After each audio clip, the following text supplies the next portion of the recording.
Halo Tribuners, live update Tribun News sore kembali menyapa Anda hari ini Selasa 16 Agustus 2022. Seperti biasa, kami akan menyajikan informasi teraktual dan menarik untuk Anda. Bersama saya Diamita dan sejumlah reporter kami di lapangan, inilah live update selengkapnya. Menuju kabar pertama Tribuners di Jakarta, viral di Alfamart. Maksud kami, kasus viral di Alfamart di Kecamatan Cisau, Kabupaten Tangerang berujung damai dan saling memaafkan pada Senin 15 Agustus kemarin. Kedua belah pihak, baik dari terlapor yakni Mariana dan PT Sumber Alvaria Trijaya Tbk atau Alfamart akhirnya saling memaafkan di Polres Tangerang Selatan. Untuk informasi lebih detailnya dan juga apa yang akhirnya membuat kedua belah pihak ini berdamai akan dilaporkan oleh rekan Ega Alfreda, reporter dari Tribun Jakarta yang sudah bergabung di sana. Silakan rekan.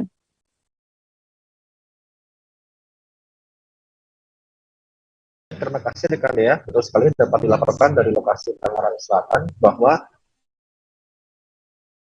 seperti sudah viral di media sosial pada hari Sabtu 13 Agustus 2022 kemarin terjadi sebuah perseteruan antara seorang ibu-ibu yang bernama Mariana dengan pegawai Alfamart di Kecamatan Cisau, Kabupaten Tangerang, lebih tepatnya di Alfamart Sampora, RT 4 RW 02. Nah, dari situ rekaman yang pertama awalnya direkam oleh karyawan Alfamart bernama Amelia tersebut viral di media sosial karena menampilkan seorang ibu-ibu berkendara Mercedes-Benz mewah berwarna putih ketahuan menguntil ada 3 kudapan berjenis coklat mahal dan juga 2 buah sampo di tasnya dia. Nah, lalu ibu tersebut marah dan akhirnya menunjuk seorang lawyer dan juga pengacara dirinya untuk meminta Amelia, si karyawan Alfamart tersebut, untuk minta maaf di depan kamera dan membacakan sebuah teks di mana di teks itu membacakan kalau Amelia mengaku bersalah karena telah menyebarkan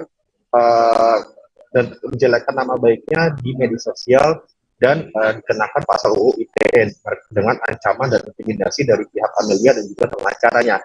Kemudian pada hari Senin 15 Agustus 2022 pagi hari, kasus tersebut yang dimana sudah bersalah mencuri tapi malah menyalahkan dan minta maaf untuk karyawan Alfamart tersebut untuk minta maaf, langsung mencuat berbagai macam tanggapan dari netizen, di mana para netizen menghujat Ibu Mariana itu karena telah bersalah tapi justru memaksa dan mengintimidasi Amelia karena menyebarkan video yang sudah mencoreng nama baiknya.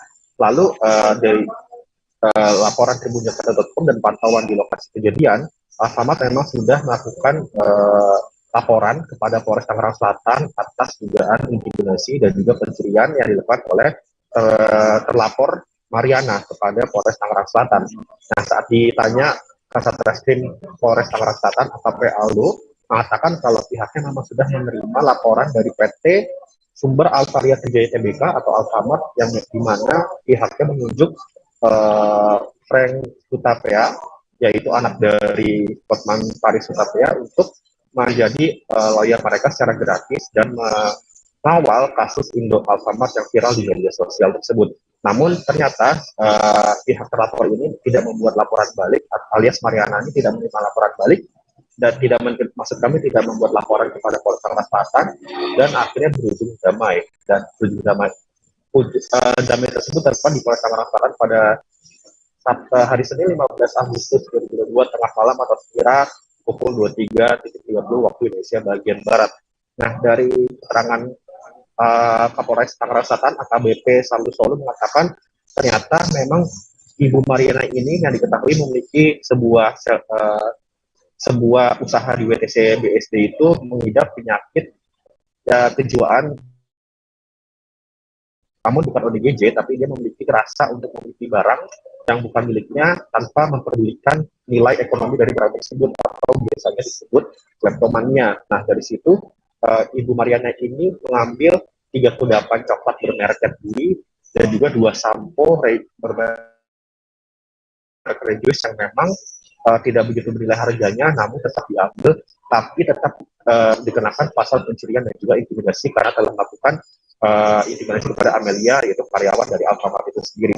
Namun pada tengah malam hari Senin kemarin, pihak Polres Tangerang Selatan mempertemukan kedua pihak, yaitu Ibu Mariana beserta lawyernya, juga pelapor yaitu Alfamart dan juga Amelia, untuk berdamai, dan akhirnya pihak Alfamart sendiri beserta lawyer mencabut laporan kepada Mariana karena memang sudah menempuh jalan kekeluargaan yang sudah berdamai di atas kertas, dan akhirnya polisi pun atau dalam hal ini Polres Tangerang Selatan menghentikan proses hukum dan penyidikan mengenai kasus viral yang memang sangat mengguncang media sosial, terutama di Twitter dan juga Instagram. Gitu kira-kira yang dapat dilaporkan dari Tangerang Selatan. Ya. Baik, Tribuners, rekan Ega juga sudah mendapatkan keterangan dari Kapolres Tangerang Selatan AKBP Sarli Solo. Berikut informasinya. Bahwa mereka berdamai dan pihak pelapor dari pihak Alfamart bersedia untuk mencabut laporannya dan tidak memproses atau tidak melanjutkan proses ini ke proses tuntas sampai pun di proses penegakan hukum. Dan kita ketahui bahwa keterangan daripada keluarganya ataupun suaminya bahwa memang terlapor Ibu M ini memang sedikit ada kelainan, tetapi bukan orang dalam gangguan jiwa. Jadi ada kebiasaan-kebiasaan yang mungkin sedikit unik. Nah, inilah yang kita secara pahami, secara logika kita. Dan sepakat malam ini mereka berdamai dan pihak pelapor akan mencabut laporannya dan tidak melanjutkan dalam proses penegakan hukum. Dari pihak pelapor akan mencabut laporannya secara otomatis bahwa proses penegakan hukum kita hentikan.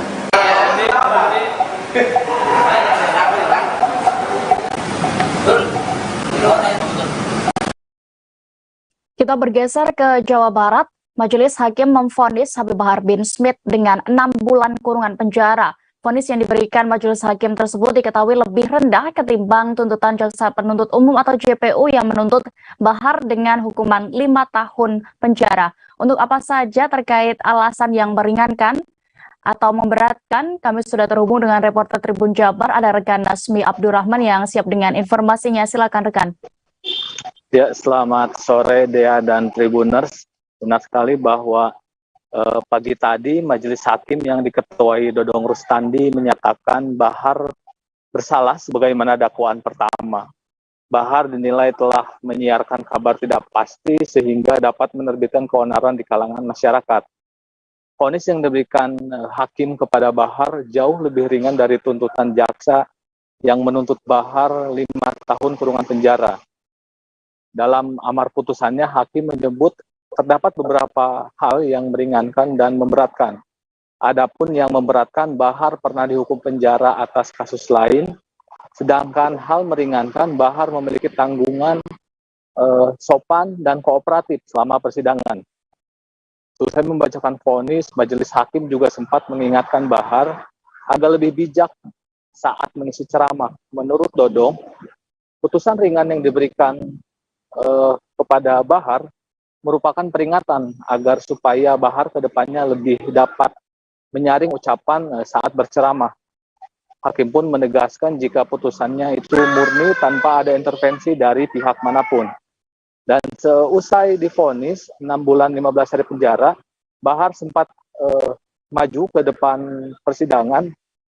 Kemudian dia mencium bendera merah putih yang berada di ruang sidang sambil meneriakkan keadilan masih ada.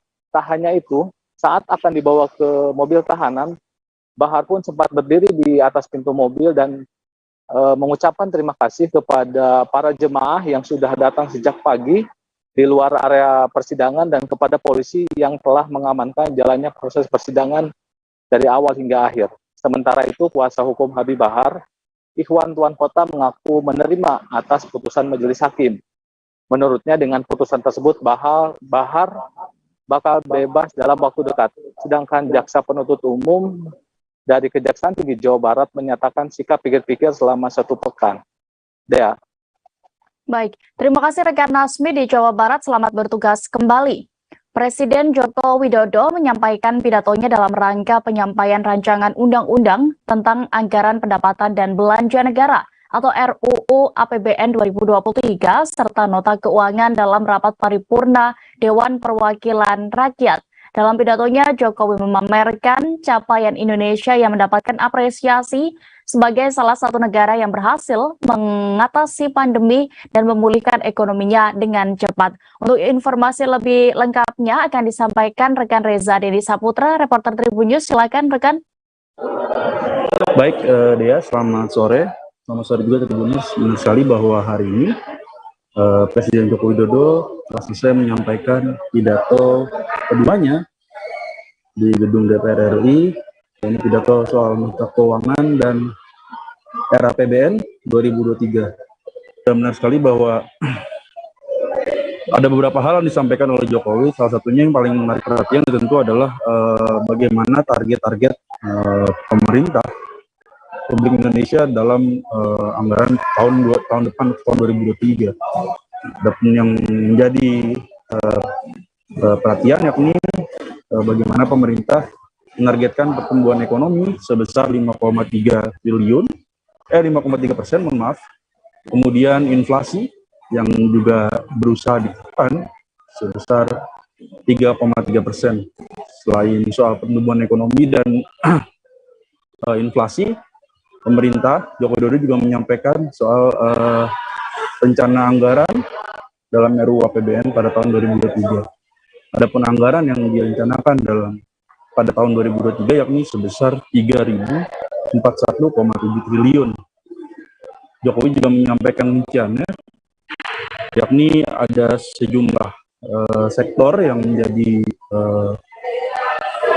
perhatian khusus oleh pemerintah, yakni salah satunya tentu saja belanja pemerintah pusat yang paling besar, ini 2.230 triliun, kemudian transfer ke daerah sebesar 811,7 triliun, lalu juga anggaran kesehatan yang khususnya juga untuk menangani pandemi pada tahun 2003 juga disertakan dalam proyeksi anggaran ini sebesar 169,8 triliun. Kemudian juga ada anggaran infrastruktur sebesar 392 triliun, lalu anggaran untuk peningkatan kualitas SDM sebesar 608,3 triliun, kemudian anggaran pelindungan sosial sebesar 479,1 triliun, lalu juga ada anggaran transfer daerah tadi sudah 811,7 triliun, dan untuk anggaran transfer daerah ini pendapatan negaranya itu diproyeksikan sebesar 2.443,6 triliun. Jokowi dalam pidatonya ini Jokowi memang tampil berbeda, yakni ketika pada sidang tahunan MPR sebelumnya pada pagi hari Jokowi mengenakan pakaian khas Bangka Belitung, namun pada sidang mata keuangan ini Jokowi menggunakan jas resmi kenegaraan, dan tampak memang semua yang hadir baik ketua DPR maupun MPR, ketua DPR juga menggunakan jas dan pakaian resmi. Dan baru saja rombongan dari istana kembali ke tempat bahwa acara pidato tidak ada kendala apapun. Demikian dia. Baik, terima kasih rekan Reza Dendi untuk informasi Anda. Selamat bertugas kembali. Kita beralih ke informasi selanjutnya. 66 pasukan pengibar bendera pusaka atau Paskibraka Provinsi Rekreasi ke Sekolah Taruna yang ada di Yogyakarta. Putra-putri yang berasal dari 33 kabupaten kota ini dijadwalkan akan mengunjungi Sekolah Taruna tersebut pada 19 Agustus 2022 mendatang. Untuk informasi lengkapnya terkait persiapan mereka juga akan dilaporkan oleh rekan Rehtin, reporter dari Tribun Medan yang sudah bergabung bersama kami di sana. Silakan rekan. Namun pada tahun 2022 ini formasi yang nantinya akan melakukan pengibaran bendera pusaka di Provinsi Sumatera Utara berjumlah 66 dengan formasi lengkap. Dan berdasarkan wawancara kami dengan Kepala Bidang Peningkatan Prestasi Olahraga dan juga Pembina Pemuda dan Paskibraka Provinsi Sumatera Utara, bahwasanya memang seusai melaksanakan tugas pada 17 Agustus 2022 besok, nantinya para Paskibraka ini akan diberikan apresiasi atau hadiah berupa rekreasi pendidikan ke Sekolah Taruna Yogyakarta. Dan nanti rekreasi ini berlangsung pada tanggal 19 Agustus sampai 22 Agustus.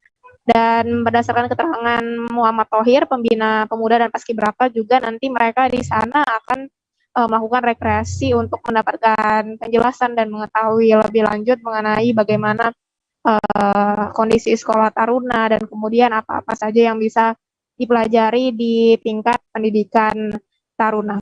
Dan sebagai informasi tambahan juga, Dea, untuk Provinsi Sumatera Utara sendiri terdapat 2 putra-putri terbaik asal Sumatera Utara yang besok akan melakukan pengibaran bendera pusaka di Istana Negara, dan mereka berdua di luar dari 66 paskibraka yang akan mengibarkan bendera di Provinsi Sumut besok.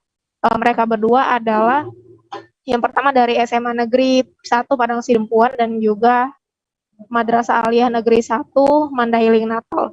Dan keduanya merupakan putra-putri asal Padang Sidempuan dan Mandailing Natal, Provinsi Sumatera Utara. Begitu deh. Baik, Tribuners, rekan Retin juga sudah melakukan wawancara bersama pembina pemuda dan paskibraka Sumut, M. Thohir. Berikut keterangannya. Mereka ini kan nanti disebutnya wadahnya Purna, wadahnya Purna Paskibraka Indonesia. Nah, tetapi kalau mereka ingin lanjut ke bidang ke studi, katakanlah kuliah seperti itu, yang saya perhatikan mereka ini rata-rata masuk negeri gitu, ya. Baik, mungkin karena memang latar belakang sudah paskibraka, begitu juga untuk yang taruna. Karena mereka ini di paskibraka semi militer seleksinya, rekrutmennya semi militer. Jadi kita alhamdulillah mereka yang sudah paskibraka ini informasi-informasi yang saya dapat, mereka ada yang di taruna, ada yang di kepolisian, paling tidak mereka lanjut kuliah. Pemberkatan nikah bagi pasangan pengantin di Belu, Nusa Tenggara Timur terpaksa ditunda hingga membuat pengantin wanita bersedih. Video mempelai wanita menangis dalam posisi berdiri dalam acara itu pun kemudian viral di media sosial. Terkait apa sebenarnya permasalahannya, Tribuners, kami sudah terhubung dengan reporter Pos Kupang, ada rekan Tendi Cenahas yang akan melaporkan di sana. Silakan rekan.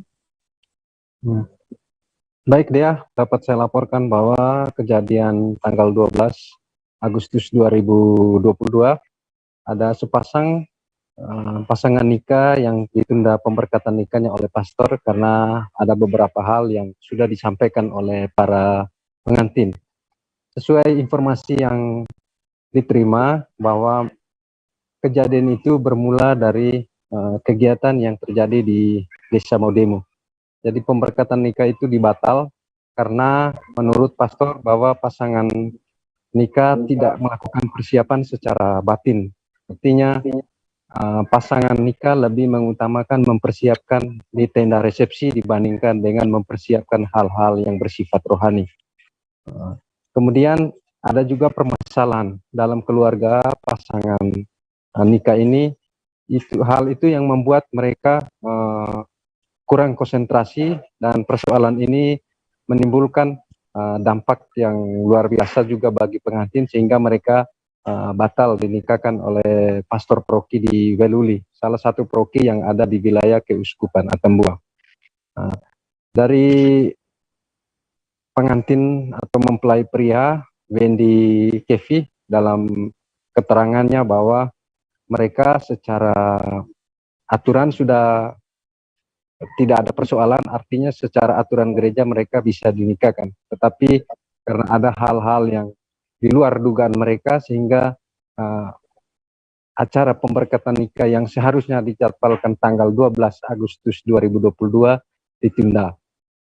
Kemudian mereka sudah berusaha untuk meminta maaf kepada pastor proki agar pemberkatan nikah bisa dilangsungkan, tetapi pastor proki memutuskan bahwa pemberkatan nikah bisa dilanjutkan setelah mereka mempersiapkan batin secara baik dan persoalan-persoalan yang ada di keluarga mereka tidak lagi terjadi, dan mereka bisa meminta maaf dengan keluarga-keluarga yang tidak sempat hadir pada saat acara pernikahan itu, sehingga di acara pemberkatan nikah yang sudah ditentukan ke depannya bisa hadir bersama untuk merayakan peristiwa iman ini.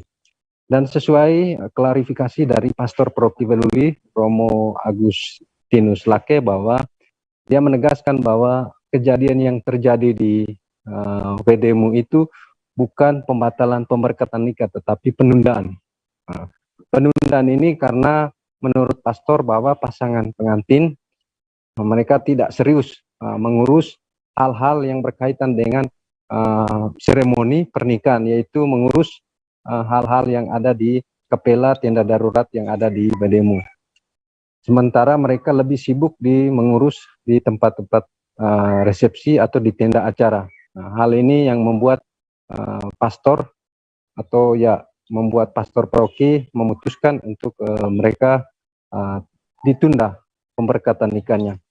Dan pastor paroki menegaskan bahwa sebelum pemberkatan nikah atau sebelum hari H tidak ada informasi ataupun keputusan dari pastor bahwa pemberkatan nikah itu dilangsungkan di tempat resepsi, tetapi berlangsung di gereja atau di kepela. Dan karena di WDMU itu belum ada kepela, jadi dilangsungkan di tempat atau di tenda darurat yang berada di depan kepela. Sesuai penjelasan pastor paroki bahwa keluarga dan juga kedua mempelai ini salah mendengar atau salah mengartikan tenda yang dimaksudkan oleh pastor paroki. Yang dimaksudkan pastor paroki adalah bukan tenda resepsi, tetapi tenda darurat yang ada di depan kepela. Dan kedua mempelai mempersiapkan hari pemberkatan itu di tenda resepsi. Karena ada 1-2 orang umat yang menyampaikan bahwa ini tidak seperti biasanya dan tradisinya tidak seperti itu. Akhirnya pastor paroki menyampaikan bahwa pemberkatan nikah harus berlangsung di kepela yang merupakan tenda darurat yang ada di sana. Nah, setelah itu pasangan nikah ini langsung bergegas untuk mempersiapkan segala sesuatunya untuk hadir di tempat sesuai yang diminta oleh pastor paroki. Namun saat memulai atau saat berada di tempat di depan kepela itu, pastor menanyakan tentang kesediaan dari pasangan nikah, dan pasangan nikah menjawab bahwa semua urusan keluarga sudah beres dan tidak ada persoalan, sehingga mereka bisa menerima sakramen perkawinan. Tetapi pastor tetap mempertanyakan tentang kesiapan mereka, dan saat itu ada beberapa anggota keluarga yang tidak hadir di tempat itu. Lalu keluarga kedua mempelai menjawab bahwa mereka sudah siap dan tidak ada persoalan. Tidak lama kemudian pastor meninggalkan tempat ibadah dan tidak jadi memberikan pemberkatan nikah. Sesuai pengakuan dari pengantin pria bahwa meskipun mereka tidak ada pemberkatan nikah, tetapi acara resepsi tetap berlangsung karena para undangan sudah hadir di tenda undangan. Demikian dia laporan dari Atambua. Baik, terima kasih rekan TNI J. Nahas untuk informasi Anda. Selamat bertugas kembali. Kita menuju informasi berikutnya, Tribuners. Mohon maaf, Tribuners, kami akan kembali lagi karena terjadi suatu masalah teknis. Tetaplah di live update Tribun News. Oke, apa kabar Bang Ariski di sini untuk strateginya? Kalau saya sendiri di Jumip 37 ini yang semalam baru mulai, yang dirasakan Kapten Nisa. Sebenarnya aku nggak ngerasa itu penangkapan atau penggerebekan atau apapun itu. Karena gitu, posisinya aku Jadi kita mengenal disebut dengan stroke yang tidak berdarah dengan stroke yang berdarah. Stroke yang tidak berdarah itu biasanya ditandai dengan adanya penyumbatan. Kalau itu penyumbatan di sini mungkin pikirnya tidak ke situ kali ya, tapi kalau di Korea atau di Kamboja itu ada beberapa paper yang saya itu mas ya dulunya tukang koran. Oh gitu ya, tukang koran ya, saya baca itu tuh kan pernah baca kan ya. Jadi kalau saya jadi tangga itu udah bersyukur banget si anak ini dijadikan sebagai tersangka begitu ya. Kalau ini kita bicara yang di luar kasus Sibolombo ya, dengan nama hujan shower, di mana terdapat batas jelas antara daerah hujan dan tidak hujan yang biasanya terjadi pada fase awal mature stage atau tahap berbahaya itu Kang. Jadi mulai artinya terjadinya perlembekan. Nah itu untuk penetrasi akan sulit. Dok saya ini menurut saya memang tidak mudah, bukan urusan tanah diambil. Kalau misalnya Amerika Serikat sekarang, Rasulullah mengatakan dalam sebuah hadis bahwa berpuasa di 6 hari Syawal itu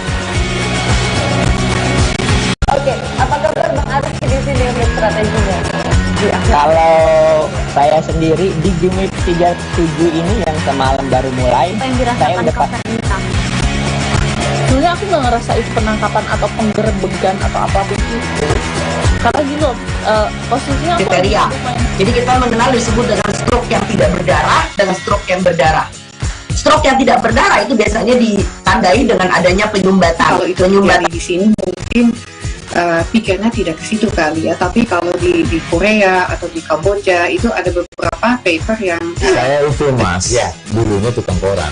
Oh gitu ya, Tukang koran. Ya, saya baca itu, Pak. Tuh kan, pernah baca kan? Ya. Jadi kalau saya jadi tanggang, itu udah bersyukur banget. Si anak ini dijadikan sebagai tersangka begitu. Ya, kalau ini kita bicara yang di luar kasus Situbondo ya. Dikenal dengan nama hujan shower, di mana terdapat batas jelas antara daerah hujan dan tidak hujan yang biasanya terjadi pada fase awal mature stage atau tahap Bahaya dewasa. itu Kang. Jadi mulai artinya terjadinya perlembekan. Nah itu untuk penetrasi akan sulit. Gitu ya. Dok, saya ini menurut saya memang tidak mudah, bukan urusan tanah diambil. Kalau misalnya Amerika Serikat sekarang, Rasulullah mengatakan dalam sebuah hadis bahwa berpuasa di 6 hari Syawal itu. Oke, apa kabar Bang Arif di sini untuk strateginya? Kalau saya sendiri di Jumip 37 ini yang semalam baru mulai, saya udah Sebenarnya aku nggak ngerasa itu penangkapan atau penggerebekan atau apapun itu.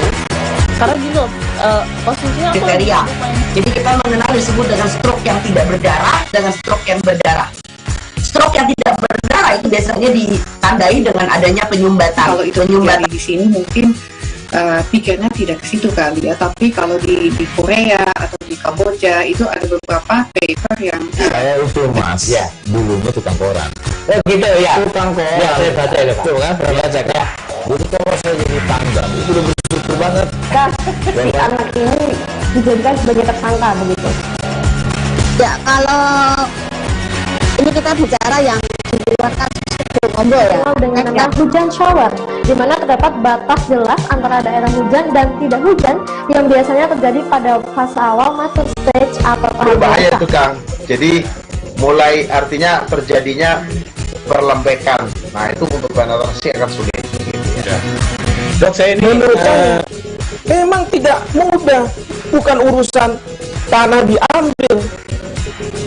Kalau misalnya Amerika Serikat sekarang, Rasulullah mengatakan dalam sebuah hadis bahwa berpuasa di 6 hari Syawal itu. Oke, apa kabar Bang Arif di sini untuk strateginya?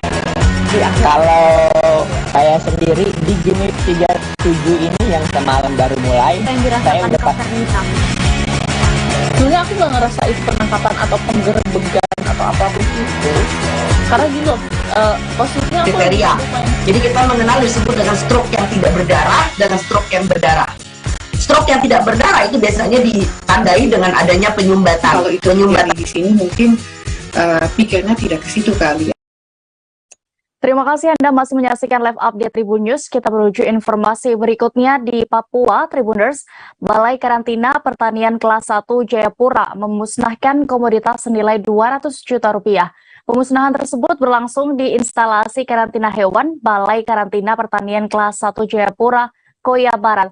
Untuk apa alasan dari pemusnahan ini, Tribuners sudah terhubung bersama kami rekan Aldi Bimantara, reporter dari Tribun Papua yang akan melaporkan. Silakan rekan. Ya baik Dea dan juga Tribuners dari Kota Jayapura, Papua, dilaporkan ini dalam mengantisipasi serangan hama, Balai Karantina Pertanian Kelas 1 Jayapura memusnahkan komoditas senilai 200 juta rupiah. Pantauan kami, para awak media, termasuk kami, tribunpapua.com, pada hari ini, Selasa 16 Agustus 2022, pemusnahan tersebut berlangsung di instalasi karantina hewan Balai Karantina Pertanian Kelas 1 Jayapura, Koya Barat, Distrik Muara Tami, Kota Jayapura, Papua. Dea dan juga Tribuners, dalam kesempatan wawancara bersama kami, para awak media, Kepala Karantina Pertanian Kelas 1 Jayapura, Muhlis Natsir, menyampaikan bahwa pihaknya memang melakukan rutinitas wajib begitu, yakni tindakan pemusnahan media pembawa hama penyakit hewan karantina atau HPHK dan organisme pengganggu tumbuhan karantina atau OPTK. Dan Muhlis juga menyebutkan bahwa media pembawa tersebut merupakan hasil penahanan selama kegiatan pengawasan rutin dari periode Mei hingga Juli 2022 ini. Dea dan juga Tribuners, dapat kami informasikan juga bahwa seluruh media yang ditahan karena tidak dilengkapi dokumen-dokumen dari negara atau daerah asal ini memang telah dimusnahkan begitu. Disampaikannya pula hal itu merujuk pada Undang-Undang Nomor 21 Tahun 2019 tentang karantina hewan, ikan, dan tumbuhan, yakni juga media pembawa yang tidak melengkapi persyaratan sehingga tidak dapat dijamin kesehatannya dan berisiko tinggi menyebarkan penyakit. Oleh karena itu memang harus dimusnahkan begitu. Dan pihaknya juga menyampaikan bahwa pemusnahan tersebut merupakan bukti komitmen dari Balai Karantina Pertanian Kelas 1 Jayapura dalam pengawasan terhadap pemasukan media pembawa. Dan ini Muhlis juga menyampaikan bahwa gagalnya pemasukan komoditas sebagai pembawa media HPHK dan OPTK ini juga sebagai wujud implementasi pertanian kerjasama begitu ya dengan Balai Karantina Pertanian dan juga Polri, TNI Angkatan Laut, TNI Angkatan Darat, dan juga Direktorat Jenderal Bea dan Cukai serta BBKSDA Provinsi Papua. Dan ini nilainya tak tanggung-tanggung, Dea dan juga Tribuners. Nilai pemusnahan ini sekitar total 200 juta rupiah, dan walaupun memang nominalnya ini terbilang sedikit untuk kategori ini, namun jika penyakitnya ini merebak di Papua, dampak ekonominya bernilai sangat besar begitu. Untuk itu memang sangat penting dan juga urgent untuk dimusnahkan. Dan dapat kami sampaikan pula bahwa pemusnahan barang ataupun komoditas ini juga dilakukan dengan cara dibakar dalam kesempatan itu, dan dapat diketahui Dea dan juga Tribuners, kegiatan pemusnahan ini disaksikan juga oleh perwakilan KSOP, Dinas Pertanian dan Ketahanan Pangan Papua, Satro Lantamal 10, Kepala Sektor Pelabuhan Laut Jayapura, Pelni, dan masyarakat Kampung Koyakoso di Distrik Mertami, Kota Jayapura, Papua. Dia demikian informasi yang dapat kami sampaikan dari Kota Jayapura, Papua terkait dengan antisipasi serangan hama, di mana Balai Karantina Pertanian Jayapura memusnahkan komoditas senilai 200 juta rupiah. Jurnalis Tribun.com Aldi Bimantara melaporkan, kembali ke Dea di studio. Baik, Tribuners, rekan Aldi juga sudah mendapatkan keterangan dari Kepala Karantina Pertanian Kelas 1 Jayapura, Muhlis Natsir. Berikut liputannya. Kemudian kalau dia melalui bandara, laporlah ke pejabat karantina di bandara. Kita ada beberapa wilayah kerja ya, ada Bandara Sentani, ada Pelabuhan Laut Jayapura, ada PLBN SCO, kemudian kantor pos, dan yang paling jauh adalah Bandara Wamena. Akan juga terkait update terkini penyakit mulut dan kuku, bahwa kita telah melakukan mitigasi risiko terkait pemasangan karpet desinfektan di beberapa bandara dan pelabuhan ya, yang saya sebutkan tadi, di Bandara Sentani, baik di kedatangan maupun di keberangkatan maupun di PIP ya. Kemudian di Bandara Wamena ya, juga di kedatangan ya. Kemudian di Pelabuhan Laut Jayapura, PLBN SCO ya, perbatasan antara Indonesia dan PNJ. Siswa SMA Negeri 77 Jakarta berhasil mencetak kembali sejarah baru bagi sekolahnya. Ia lolos seleksi penerimaan pasukan pengibar bendera pusaka atau Paskibraka tingkat nasional 2022. Bagaimana sosoknya dan juga latihannya selama ini, Tribuners?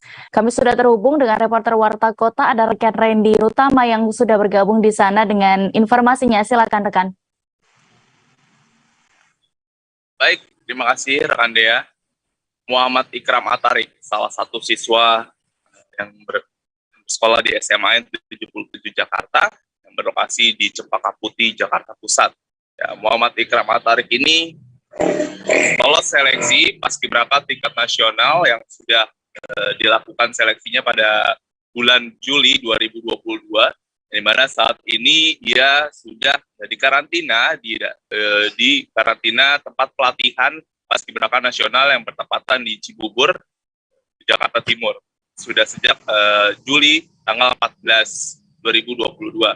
Dan di mana menurut jajaran guru, Atarik ini kerap dikenal siswa yang teladan dan juga memiliki rekan teman yang banyak sehingga beberapa jajaran guru dan rekan-rekannya sempat kaget dan terharu setelah mengetahui Muhammad Ikram Atarik ini lolos seleksi ke tingkat nasional untuk mewakilkan SMAN 77 Jakarta di Paskibraka untuk nanti tampil tanggal 17 Agustus di Istana Negara. Menurut Sylvia Melinda selaku pembina Paskibra SMAN 77 periode 2019 hingga 2022 menjelaskan Atarik ini bukan siswa aktif yang ekskul di ekstrakurikuler Paskibra di sekolahnya. Ikram Atarik ini memang sudah aktif mengikuti Paskibra, tidak di sekolahnya namun di luar dari sekolahnya, sehingga dia merasa kaget dan kagum serta bangga atas prestasi atau pencapaian yang sudah dicapai siswanya tersebut. Sebelumnya Sylvia tidak menyangka Atarik bisa lolos di tingkat nasional tersebut, mengingat Atarik ini basicnya atau dasarnya bukan dari ekstrakurikuler Paskibra di sekolahnya. Namun jiwa inisiatif dan motivasi sangat penuh dimiliki oleh Atarik ini diungkapkan oleh Sylvia menjadi pendorong atau faktor ia bisa lolos seleksi tingkat nasional. Sikap kagum dan terharu serta kaget juga dirasakan dari rekan-rekan Atarik, yakni dari kakak kelasnya yang merasa bahwa Atarik ini memang pantas dan layak untuk tampil mewakilkan SMAN 77 Jakarta di kancah nasional untuk membawa baki pada saat nanti di Istana Negara tepat pada tanggal 17 Agustus esok hari. Baik, situ saja rekan Dea yang bisa saya sampaikan terkait prestasi dari SMAN 77 Jakarta, yakni Muhammad Ikram Atarik, siswa aktif yang saat ini duduk di bangku kelas 11 IPS 1 SMAN 77 Jakarta, Cempaka Putih, Jakarta Pusat.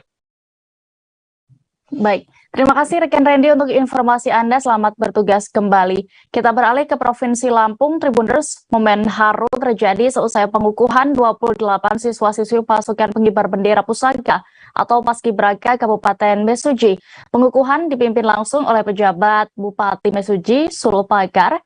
Momen haru pecah saat para anggota Paskibraka ini sujud di kaki orang tua yang turut menghadiri pengukuhan. Untuk informasi terkait kegiatan ini, Tribuners akan dilaporkan reporter Tribun Lampung, ada rekan Rangga Yusuf. Silakan rekan.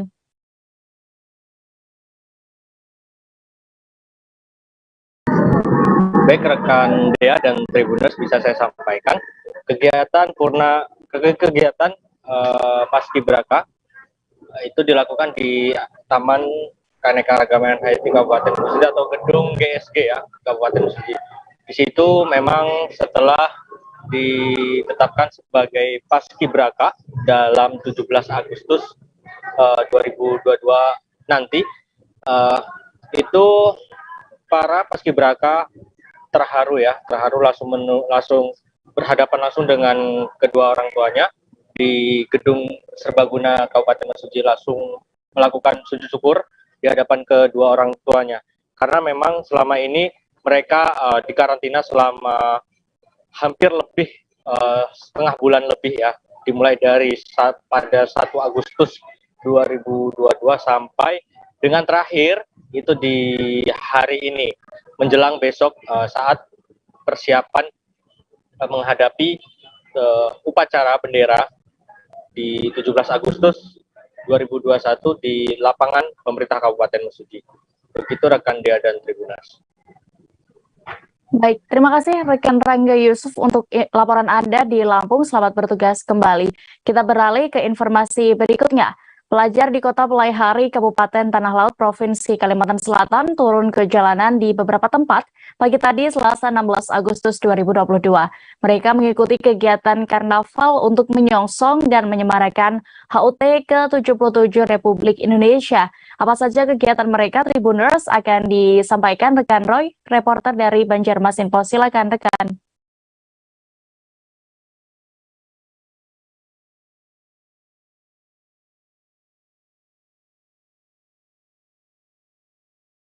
rekan Roy.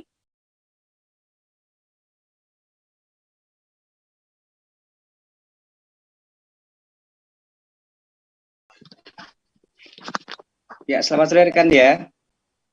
Ya, selamat sore. Silakan rekan Roy dengan informasi Anda di sana.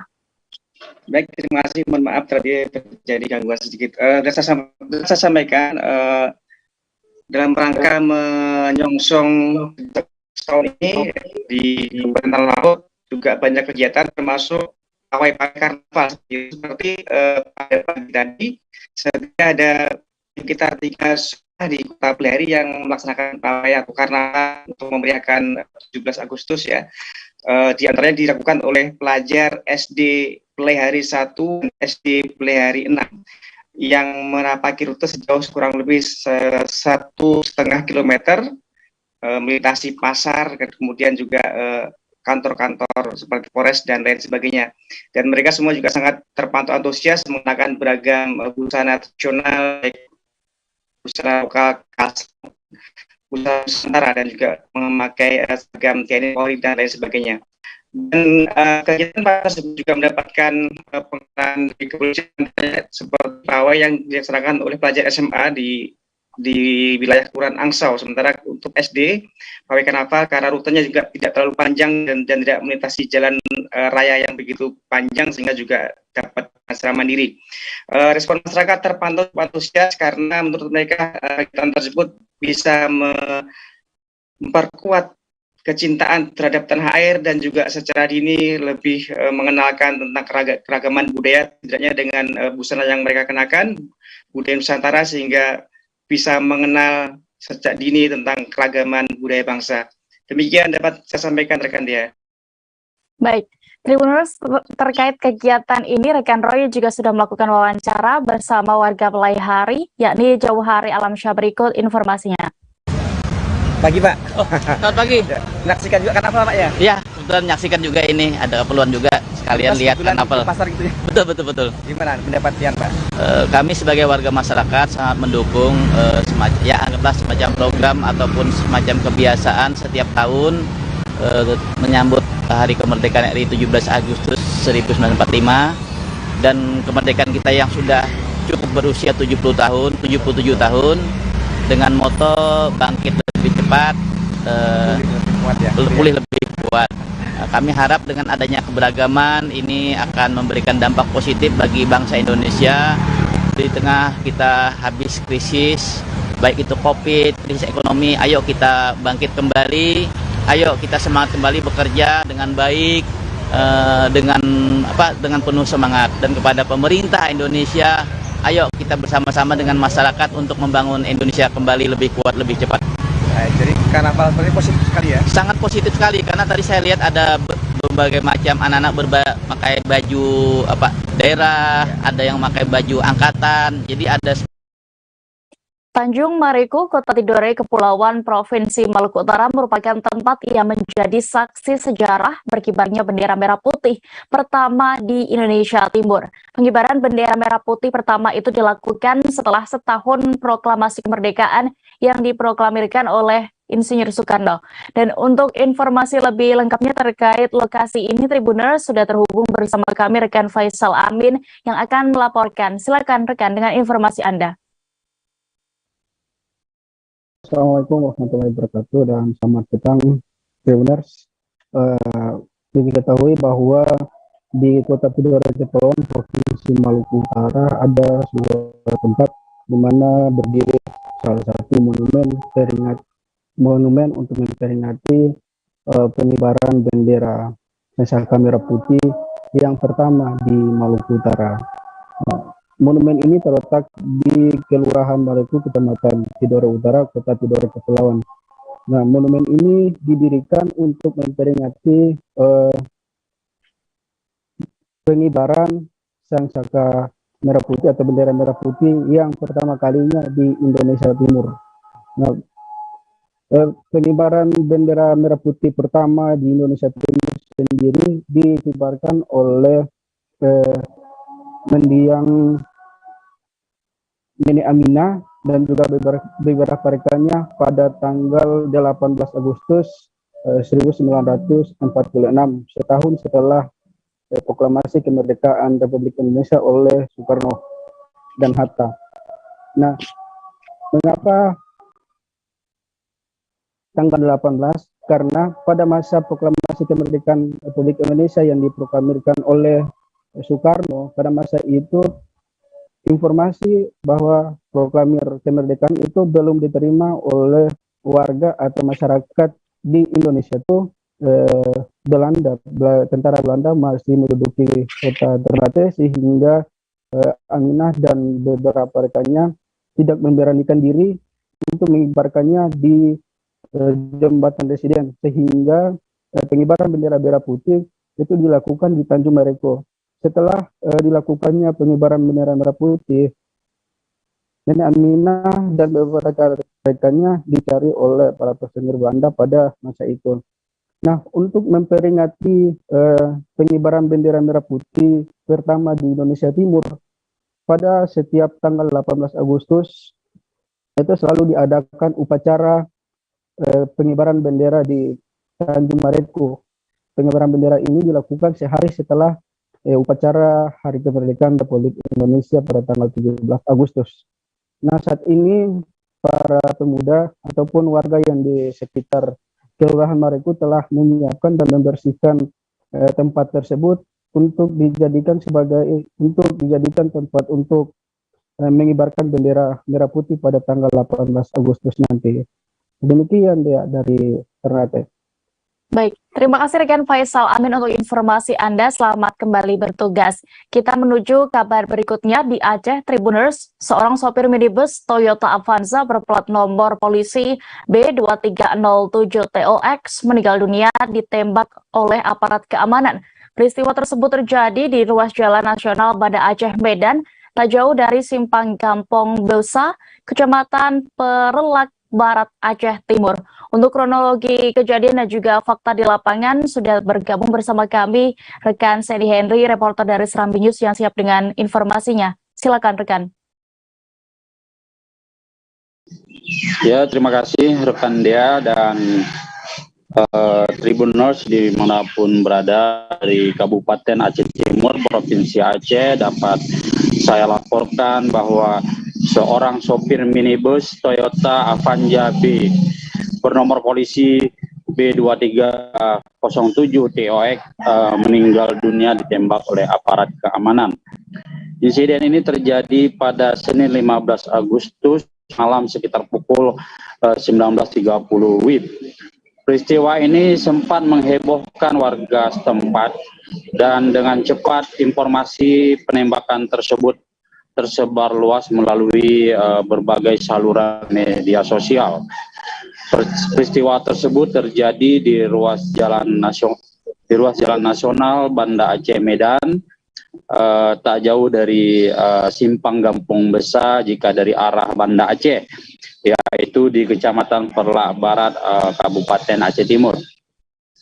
Belakangan beredar informasi bahwa aparat keamanan yang melakukan penindakan tersebut adalah tim dari BNN Pusat. Korban sopir Avanza tersebut sopir Avanza yang meninggal dunia ditembak tersebut diduga merupakan pelaku tindak pidana narkotika ataupun kurir narkoba jenis sabu-sabu.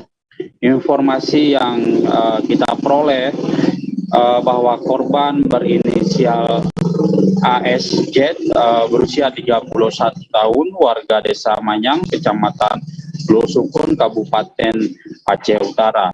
Informasi yang diperoleh sebelum korban ditembak, tim BNN terlebih dahulu mengikuti Avanza yang dikemudikan oleh korban mulai dari SPBU Kutalawah, Kecamatan Darul Aman, Kabupaten Aceh Timur.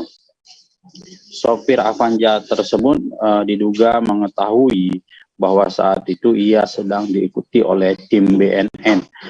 Setibanya di Desa Alubu Jalan, tak jauh dari lokasi kejadian, pada kecamatan yang sama, di Kecamatan Perlak Barat, korban langsung tancap gas dan terjadi kejar-kejaran antara tim BNN dengan korban. Setibanya di lokasi kejadian, sedikit lewat simpang Gampung Besar jika dari arah kota Banda Aceh,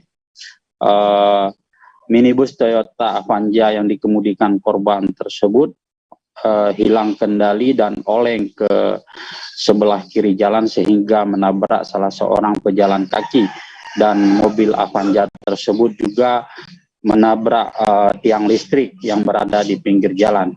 Kemudian tim BNN langsung turun dari mobil dan melakukan penembakan dan mengenai korban sehingga korban meninggal dunia di dalam mobil tersebut. Kemudian tim BNN mengamankan tempat kejadian perkara. Tak lama kemudian pengamanan TKP juga dibantu oleh personil dari Mapolsek dan Koramil dari Kecamatan Perlak Barat. Informasi yang diperoleh dari mobil korban, tim BNN mengamankan barang bukti narkoba sejenis sabu-sabu sebanyak 30 kg. Pasca kejadian, sopir Avanza yang meninggal dunia langsung dievakuasi ke Rumah Sakit Sultan Abdul Aziz Shah, Kecamatan Perlak, Kabupaten Aceh Timur. Begitu juga pejalan kaki yang ditabrak oleh korban, yakni Mursidah, warga setempat, dirawat di Rumah Sakit Sultan Abdul Aziz Shah karena tak sadarkan diri. Sedangkan mobil korban, mobil Avanza tersebut sudah diamankan ke Mapolsek Perlak Barat. Sejauh ini kita memang belum mendapatkan informasi resmi terkait peristiwa ini dari pihak BNN terkait kejadian tersebut. Demikian rekan Dea dari Aceh Timur, saya Henry melaporkan. Baik, terima kasih rekan Sandy untuk laporan Anda. Selamat bertugas kembali. Kita beralih ke Jawa Barat, Tribuners. Seorang pria tewas bersimbah darah di Kampung Patbon, Kecamatan Cibung Bulang, Kabupaten Bogor. Berdasarkan informasi yang dihimpun, pria itu tewas seusai dibacok. Untuk informasi lebih detailnya akan dilaporkan rekan Rahmat Hidayat, reporter Tribun Bogor yang sudah bergabung bersama kami di sana. Silakan rekan.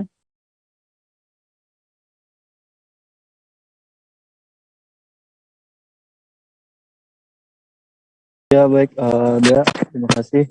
Dapat kami sampaikan bahwasanya peristiwa tersebut terjadi pada hari Minggu tanggal 14 Agustus 2022 di Kampung Patbon, Kecamatan Cibung Bulang, Kabupaten Bogor. Di mana dalam peristiwa tersebut satu orang pria yang diketahui berinisial A tewas bersimbah darah usai dibacok oleh rekannya sendiri yang diketahui berinisial N. A ini pun tidak jauh dari rumahnya, bisa dikatakan tepat di depan rumahnya yang memang berlokasi di pinggir jalan di Kampung Patbon tersebut. Kemudian kami pun mencoba mencari informasi lainnya dari warga sekitar, dari keterangan warga sekitar menyebutkan bahwasanya memang pelaku inisial N ini mengalami gangguan kejiwaan, namun masih kerap kali beraktivitas sehari-hari sebagai buruh harian lepas di wilayah Kampung Patbon tersebut. Dan kepada kami pun warga sekitar menceritakan bahwasanya ada keanehan yang terjadi ketika N melakukan aksinya kepada A pada hari Minggu tersebut, di mana sesaat setelah melakukan pembacokan hingga menewaskan A ini, N justru tidak melarikan diri, malah N diam di dalam rumahnya yang kebetulan tidak jauh dari lokasi yang melakukan aksi pembacokan tersebut.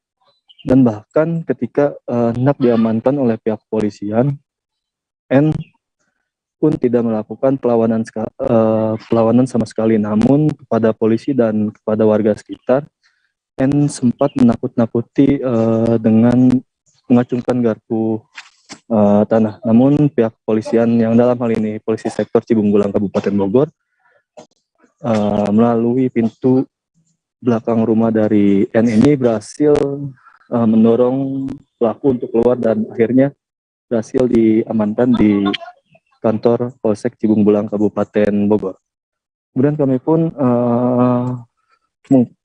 mencari informasi kembali dari pihak kepolisian sektor Cibung Bulang Kabupaten Bogor, bahwasanya ketika dilakukan pemeriksaan di kantor Polsek Cibung Bulang Kabupaten Bogor, N ini sangat terindikasi mengalami gangguan kejiwaan. Namun pihak kepolisian masih menunggu dokter ahli untuk memastikan apakah N ini benar-benar mengalami gangguan kejiwaan atau tidak. Pasalnya ketika dilakukan pemeriksaan di Mapolsek Cibung Bulang Kabupaten Bogor, N justru tertawa ketika dilakukan pemeriksaan oleh pihak kepolisian sektor Cibung Bulang Kabupaten Bogor. Meski begitu, N sudah diamankan dan korban berinisial A ini pun sudah dilakukan otopsi di RSUD Luwilang Kabupaten Bogor dan sudah dimakamkan pada hari kemarin. Dan satu lagi, berdasarkan keterangan dari pihak kepolisian pun memang aksi yang dilakukan dari N ini bukan merupakan sesuatu aksi yang baru. Bahkan pihak kepolisian menyebutkan bahwasanya N ini masih terdapat riwayat aksi serupa yang dilakukan olehnya dan olehnya serta keluarganya beberapa tahun yang lalu. Pada tahun yang lalu pun N dan keluarganya tercatat melakukan aksi serupa pembacokan di daerah sekitar, namun tidak sampai menimbulkan korban jiwa. Dan saat ini puncaknya N melakukan aksi serupa dan menimbulkan korban jiwa hingga meninggal dunia. Begitu dia laporan yang bisa kami sampaikan. Baik, terima kasih rekan Rahmat Hidayat untuk laporan Anda sore ini. Selamat bertugas kembali. Kita beralih ke Kalimantan Utara, Tribuners. Satuan Reserse Narkoba Polres Malinau berhasil menemukan jejak peredaran sabu-sabu seberat hingga 38 kg. Maksud kami 38 gram. Polisi pun telah menetapkan 3 orang sebagai tersangka kasus sabu-sabu di Malinau. Untuk laporan lengkapnya akan disampaikan rekan Muhammad Supri, reporter dari Tribun Kaltara yang sudah bergabung di sana. Silakan rekan. Baik, terima kasih rekan Dea dan rekan-rekan di studio untuk kejadian pengungkapan kasus penyalahgunaan narkotika jenis sabu. Ini merupakan yang ke-17 kalinya ditangani oleh Satreskrim Polres Malinau, di mana hingga pertengahan Agustus 2022 ini terhitung sudah ada 17 kasus yang ditangani oleh Satres Narkoba Polres Malinau. Untuk kejadian terbaru yang kejadian ke-17 ini sebelumnya diungkap oleh petugas pada 13 Agustus 2022 lalu, di mana polisi mengamankan 2 orang warga Malinau dulu yang diduga merupakan pengguna, dan dari tangan keduanya diamankan narkotika jenis sabu seberat 2,08 gram. Dan hasil pengembangan dari penangkapan keduanya, inisial untuk keduanya merupakan masing-masing merupakan seorang pria berbeda. Untuk inisial yang pertama DK berusia 27 tahun dan ES berusia 29 tahun. Dari keduanya dilakukan pengembangan sehari berselang, kemudian polisi menemukan petunjuk bahwa asal muasal barang yang merupakan narkotika jenis sabu tersebut dipercayai berasal dari seorang warga atau karyawan perusahaan swasta di Kecamatan Malinau Barat yang menjadi perantara atau kurir untuk narkotika jenis sabu ini. Kemudian dilakukan penelusuran dan pada sehari berselang 14 Agustus 2022 lalu polisi menangkap karyawan tersangka yang ditetapkan sebagai tersangka saat ini, karyawan sebuah perusahaan swasta di Malinau Barat, dan dari tangannya diamankan narkotika jenis sabu seberat 36,88 gram, dan saat ini polisi masih menyelidiki apakah tersangka ini pria inisial H berusia 26 tahun adalah perantara atau merupakan bagian dari sindikat peredaran sabu khususnya di wilayah Kabupaten Malino. Untuk keduanya pada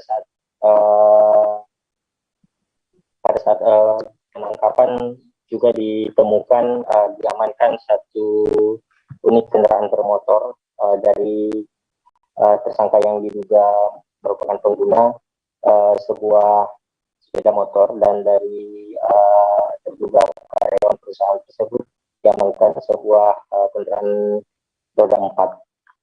Dari pengembangan hasil penyelidikan dari polisi pada kemarin tanggal 15 Agustus 2022, polisi dengan resmi menetapkan ketiganya sebagai tersangka.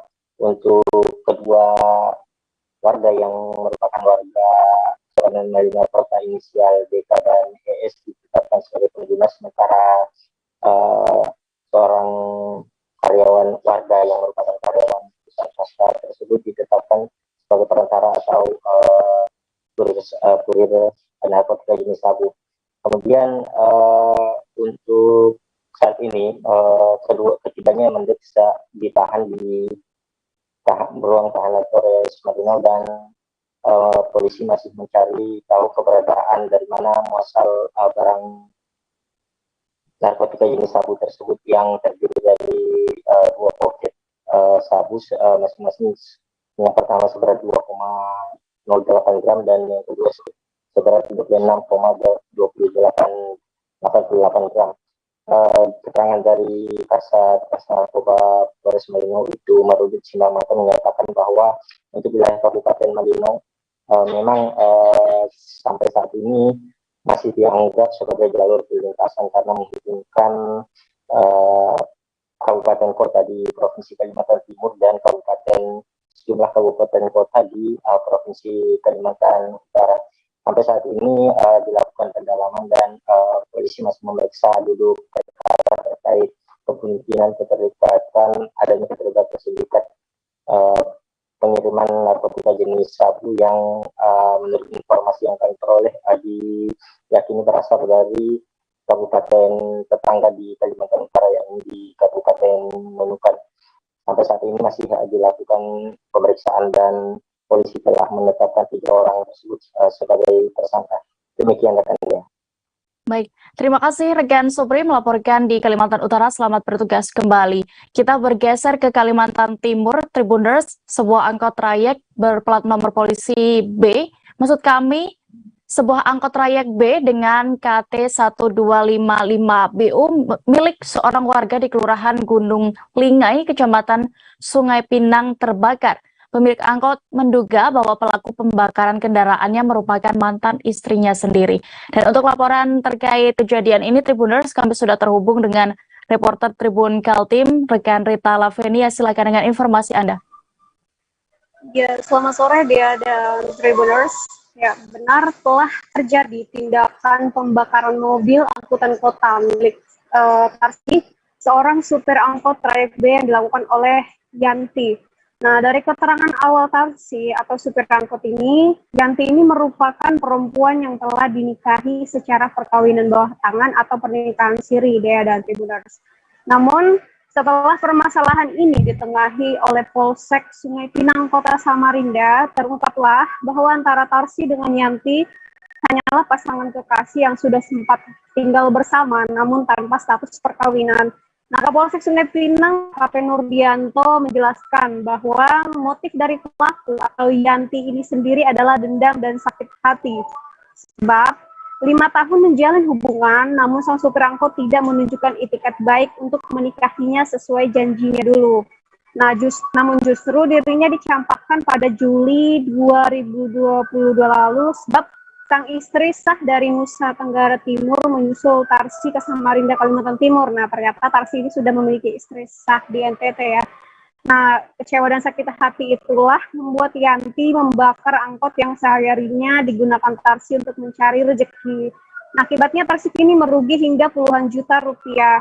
Nah, adapun perkembangan terkini dari kasus ini dengan ditengahi Polsek Sungai Pinang, Tarsi atau supir angkot tersebut memilih menyelesaikan secara musyawarah atau kekeluargaan. Dan sejauh ini sendiri Tarsi juga mengaku sudah memberi ganti rugi sebanyak 15 juta rupiah kepada Yanti, mungkin untuk pulang kampung agar tidak mengganggu kehidupannya lagi. Cuman sejauh ini masih dalam proses pemeriksaan sebenarnya, karena Yanti ini dikenakan wajib lapor hingga 14 hari ke depan. Demikian Dea dan Tribuners. Baik, terima kasih rekan Rita untuk informasi Anda. Selamat bertugas kembali. Kita menuju informasi berikutnya. Kasus korupsi anggaran dana hibah Dinas Pemuda dan Olahraga atau Dispora Pemerintah Provinsi Kepulauan Riau tahun anggaran 2020 lalu kini memasuki babak baru. Subdit 3 Ditreskrimsus Polda Kepri segera melimpahkan berkas penyidik P21 tahap 2 beserta 5 orang tersangka ke Kejaksaan Tinggi Kepri. Untuk informasi detailnya akan disampaikan rekan Beres Lumban Tobing, reporter dari Tribun Batam. Silakan rekan. Ya, selamat sore Tribuners, selamat sore rekan Dea. Perlu kami informasikan bahwa kepolisian ataupun tepatnya Direktorat Reserse Kriminal Khusus Subdit Tipikor telah menangkap 5 tersangka kasus dugaan tindak pidana korupsi yang ada di tubuh Dinas Pemuda dan Olahraga Dispora Provinsi ataupun Pemprov Kepri. Nah, adapun 5 tersangka tersebut merupakan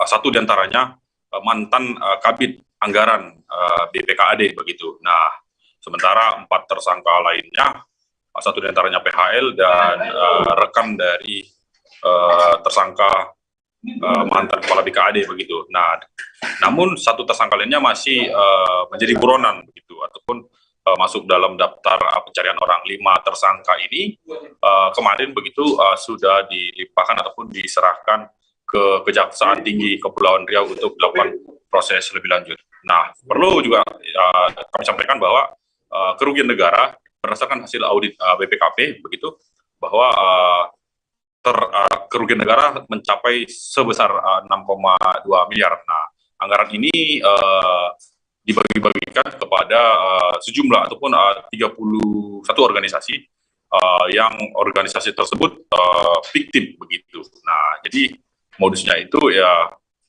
melakukan proposal-proposal fiktif untuk mencairkan dana lewat organisasi yang memang notabene tidak memiliki legalitas hukum begitu. Namun sampai saat ini Polda Kepri masih melakukan pendalaman begitu. Apakah 5 tersangka ini atau ada tersangka lainnya begitu. Nah, mungkin demikian rekan Dea. Terima kasih. Baik, Tribuners, rekan Beres juga sudah mendapatkan keterangan dari Kasubdit 3 Tipikor Ditreskrim Polda Kepri Kompol Reza Murandi terkait kasus ini. Selengkapnya kami tampilkan. Itu masih kami pendalaman, masih kami minta keterangan-keterangan. Berapa orang sudah diminta keterangan? Puluhan? Ya, mungkin sekitar 30 orang. 30 orang. Kabarnya katanya jumlahnya lebih besar ya Pak, dugaan korupsi. Ya, kami masih pendalaman. Masih pendalaman. Ya. Sudah ke BPK ya? Belum, masih pendalaman kami. Masih pendalaman. Ya. Tapi masih di Dispora kan? Iya, masih pendalaman. Dan modusnya sama? Masih pendalaman dulu. Ada dinas-dinas lain nggak? Ya? Ada dinas-dinas lain nggak? Belum. Saat ini masih Dispora. Rilis hari ini itu tentang pemenuhan P21 dari Kejaksaan, dan hari ini akan kami tahap 2-kan, yaitu kami limpahkan ke Kejaksaan untuk kasus hibah di Dispora, kasus korupsi. Berapa tersangkanya? Ya? Tersangkanya berapa? Tersangkanya itu ada 6 orang, tapi yang berhasil kami amankan 5 orang dan 1 orang DPO. Sampai sekarang masih kami selidiki untuk keberadaan yang bersangkutan. Informasi berikutnya datang dari Sulawesi Tenggara. Tribuners, Satres Narkoba Polresta Kendari membekuk S narapidana terduga pengedar sabu. Dalam pengungkapan kasus itu, aparat Satres Narkoba Polresta Kendari menyamar menjadi seorang tukang di jalan. Untuk informasi lengkapnya terkait detik-detik penggerebekan ini, kami sudah terhubung dengan rekan Fadli Aksar di sana. Silakan rekan. Ya, baik Dea, baik Tribuners. Seorang pengedar narkoba di Kota Kendari, Provinsi Sulawesi Tenggara, ditangkap aparat Satuan Reserse dan Narkoba Kepolisian Resort Kota Kendari pada Rabu 10 Agustus 2022 sore atau sekitar pukul 5 sore. Penangkapan oleh tim Narko 10 Satres Narkoba Polresta Kendari ini dilakukan dengan cara melakukan di mana anggota kepolisian melakukan penyamaran sebagai tukang atau pekerja yang tengah melakukan aktivitas melakukan kerja di tengah jalan. Penggerebekan itu atau penangkapan itu kemudian dilakukan setelah melakukan pembuntutan di mana jalur yang dipilih adalah diduga akan dilalui atau dilewati oleh pengedar narkoba berinisial FN berusia 31 tahun ini. Saat penggerebekan ternyata FN ini akan melakukan penempelan atau menyimpan narkoba jenis sabu ini di jalanan. Namun aksinya diketahui oleh aparat Satres Narkoba Polresta Kendari dan berhasil diamankan. Saat diinterogasi, FN kemudian mengaku bahwa dirinya tengah mengantongi 2 paket sabu seberat 2,12 gram. Kemudian dia pun langsung mengeluarkan barang bukti sabu tersebut yang dibungkus oleh kemasan rokok. Saat interogasi juga FN ini kemudian mengakui bahwa sabu tersebut dibeli sendiri oleh dirinya melalui jaringan Lapas Kendari atau seorang yang tengah menjalani hukuman di lembaga masyarakatan di Kota Kendari. Tempelan sabu itu didapati diambil di kawasan THR atau sekitar kurang lebih 5 km dari tempat dirinya ditangkap. Kemudian polisi saat ini tengah mengejar pemasok sabu tersebut yang disebutkan oleh pelaku namanya adalah Mas sendiri, saat ini masih dalam pengejaran. Kemudian saat penangkapan polisi juga mengamankan 1 unit handphone milik tersangka FN. Setelah penangkapan, polisi dari tim Narko 10 Satres Narkoba Polresta Kendari ini membawa FN ke Mapolresta Kendari untuk dilakukan penyelidikan dan pengembangan lebih lanjut. Atas perbuatannya, FN ini kemudian dijerat dengan pasal 114 ayat 1 subsidiar 112 ayat 1 Undang-Undang nomor 35 tahun 2009 tentang narkotika. FN sendiri terancam hukuman minimal 5 tahun penjara dan maksimal 20 tahun penjara. Demikian, Dea. Baik, Tribuners, berikut keterangan dari Kasat Narkoba Polresta Kendari AKP Hamka terkait kasus ini selengkapnya. Kami dari Satres Narkoba kembali melakukan rilis terkait dengan pengungkapan narkotika yang diduga jenis sabu. Bahwa adapun inisial pelaku yang telah diamankan atau telah ditangkap yaitu saudara FN, umur 31 tahun, jenis kelamin laki-laki, pekerjaan wira swasta. Adapun kronologis penangkapan terhadap saudara FN bahwa awalnya pada hari Selasa tanggal 9 Agustus 2022 tim Opsnal Satres Narkoba mendapat informasi bahwa di seputaran Lorong Pelangi, Jalan R. Suprapto, Kelurahan Tobuha, Kecamatan Kuatu, Kota Kendari, sering terjadi peredaran gelap narkotika. Kemudian dengan informasi itu, tim Opsnal menindaklanjuti sampai pada akhirnya pada hari Rabu tanggal 10 Agustus 2022 pada sekitar jam 17.00 WIB, tim Opsnal berhasil melakukan penangkapan terhadap seorang laki-laki berinisial FN. Puluhan petani penggarap di Kecamatan Jatinangor, Kabupaten Sumedang, Jawa Barat menggelar aksi mogok makan dan mogok bicara. Peserta aksi yang didominasi kaum perempuan menutup rapat mulut mereka. Aksi ini sebagai bentuk protes terkait proyek tol Cisumdawu Sumedang. Untuk informasi terkait aksi mogok ini, Tribuners, kami sudah terhubung dengan rekan Kiki Andriana, reporter Tribun Jabar yang akan melaporkan. Silakan rekan dengan informasi Anda. Benar, Dea. Dapat saya laporkan puluhan petani penggarap lahan negara yang berlokasi di Jatinangor beserta belasan orang yang mengaku sebagai penerima kuasa dari ahli waris Raden Arif Wiranata Kusuma menggelar aksi mogok makan dan aksi mogok bicara.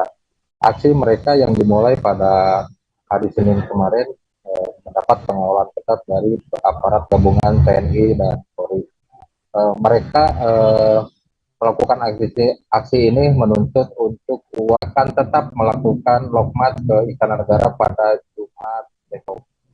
Saat dikonfirmasi, pejabat pembuat komitmen fisik Satkerto Cisumdawu, Erwin Herlambang, mengatakan bahwa pemerintah tidak mungkin tidak membayar uang kerohiman kepada penggarap. Ia pun mengimbau kepada para pihak yang tidak merasa puas agar mengajukan ke pihak kepolisian dan pihak pengadilan. Demikian yang dapat saya lakukan.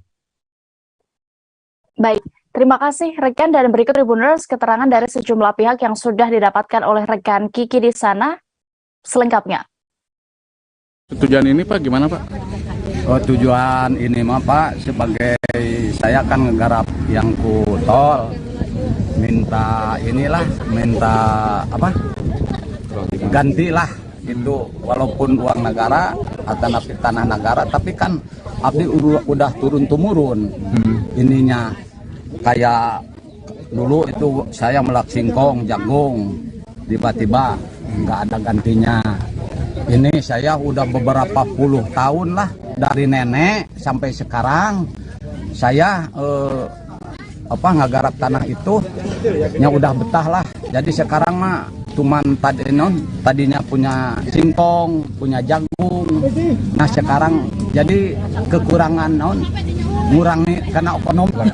Saya selaku penerima kuasa dari para penggarap dan juga penerima kuasa dari pemilik Perponding Indonesia atau pemilik alas hak dari ahli waris Raden Arif Wiranata Kusuma, pemilik Perponding 4144, 4145 yang terdaftar atas nama Raden Arif Wiranata Kusuma.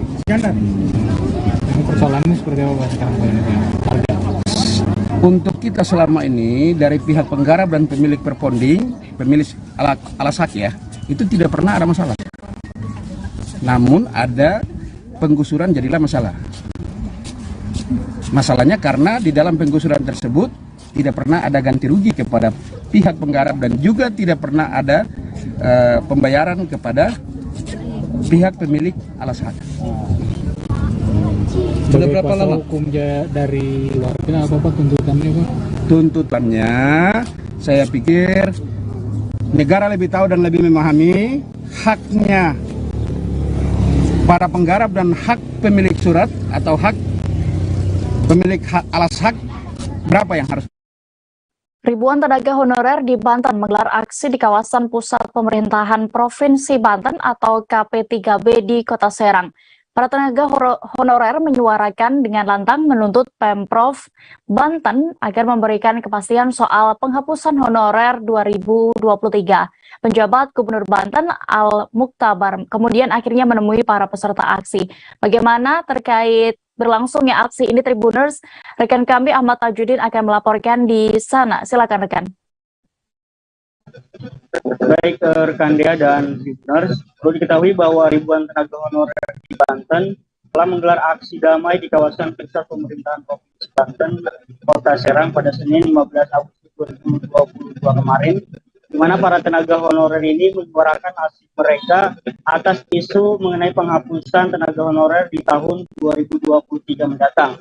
Para tenaga honorer di Banten, mereka menyuarakan dengan lantang menuntut Pemprov Banten agar memberikan kepastian terhadap para tenaga honorer di Banten, di mana dalam aksi tersebut juga dihadiri langsung oleh PJ Gubernur Banten Al-Muktabar beliau terjun langsung ke lokasi tempat aksi para tenaga honorer untuk mendamaikan para tenaga honorer yang sedang melakukan aksi damai tersebut. PJ Gubernur Banten pada saat di lokasi, beliau meminta kepada para peserta aksi untuk tetap bersabar, di mana menurut Al-Mutabar bahwa persoalan mengenai tenaga honorer ini bukan hanya dirasakan oleh Pemprov Banten, melainkan juga beberapa wilayah yang ada di Indonesia juga sedang memikirkan bagaimana solusi tentang penghapusan tenaga honorer ini di seluruh provinsi di Indonesia. Adapun untuk tuntutan sendiri dari para tenaga honorer di Banten ini, mereka meminta kepastian atau kejelasan dari Pemprov Banten, mendesak agar segera mengambil sikap untuk nasib para tenaga honorer di Banten, di mana mereka meminta supaya Pemprov Banten bisa menyediakan kuota PPK atau CPNS untuk para tenaga honorer di Banten dengan cara agar para tenaga honorer di Banten ini bisa masuk PPK atau CPNS tanpa tes. Selain itu juga para tenaga honorer meminta kepada Pemprov Banten untuk kesejahteraan mengenai upah, di mana upah ini menurut para tenaga honorer di Banten, mereka mendapatkan upah di bawah UMR atau UMP di Pemprov Banten, sehingga mereka meminta agar upah yang mereka dapatkan bisa sesuai dengan UMR yang ada di kabupaten kota di Provinsi Banten, ya. Baik, Tribuners rekan Tajudin juga sudah melakukan wawancara bersama sejumlah pihak terkait. Berikut liputannya. Kita di sini menyampaikan aspirasi kawan-kawan honorer yang memang kita sudah berkali-kali menyampaikan aspirasi tapi tidak ada tindak lanjut dari kawan-kawan dari pemangku kebijakan, sehingga pada hari ini kita sepakat para honorer ini murni aksi damai untuk menyuarakan aspirasi berkaitan beberapa hal yang memang saat ini sedang hangat diperbincangkan baik di daerah maupun di tingkat nasional. Itu yang pertama adalah berkaitan dengan isu penghapusan honorer di tahun 2023, 28 November, sehingga ada kekhawatiran dari kawan-kawan honorer ini akan berimbas kepada kawan-kawan apabila kami tidak bergerak dan tidak ada jaminan dari pemerintah daerah berkaitan dengan penyelamatan honorer. Karena ini peraturan ini lambat laun akan menjadi sebuah kenyataan bila mana tidak ada peran aktif ataupun tegas dari Pemprov Banten untuk melindungi honorer yang ada di Banten. Begitu. Pemerintah kabupaten kota sedang berusaha mencarikan solusi terbaik dari semua ini. Maka tadi dan terus menerus saya lakukan di berbagai kesempatan, selalu saya menyampaikan himbauan bahwa mohon bersabar, kita masih ada waktu. Yang jelas bahwa hak-hak beliau sampai dengan saat ini tidak ada yang terabaikan, itu yang penting. Nah, sehingga kita melakukan langkah-langkah ini untuk kebaikan bersama. Karena ini bukan saja di Banten, ini adalah nasional. Asosiasi Bupati Wali Kota memberi solusi, Asosiasi Gubernur memberi solusi. Kita semua bersatu padu ini kita carikan solusinya. Karena ini adalah pada dasarnya kita jalan kebaikan dan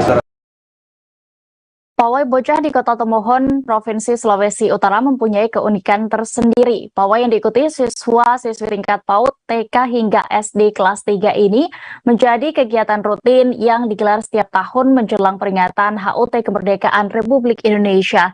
Tahun ini, Pawai bocah kembali digelar di Kota Tomohon. Dan untuk informasi lengkapnya dan juga bagaimana aksi para bocah-bocah di sana, Tribuners, kami sudah terhubung dengan rekan Hesli Maretek yang akan melaporkan. Silakan rekan. Ya, terima kasih. Jadi, Tribuners, sebagaimana kita ketahui, Kota Tomohon ini dikenal dengan kota yang sering menggelar festival.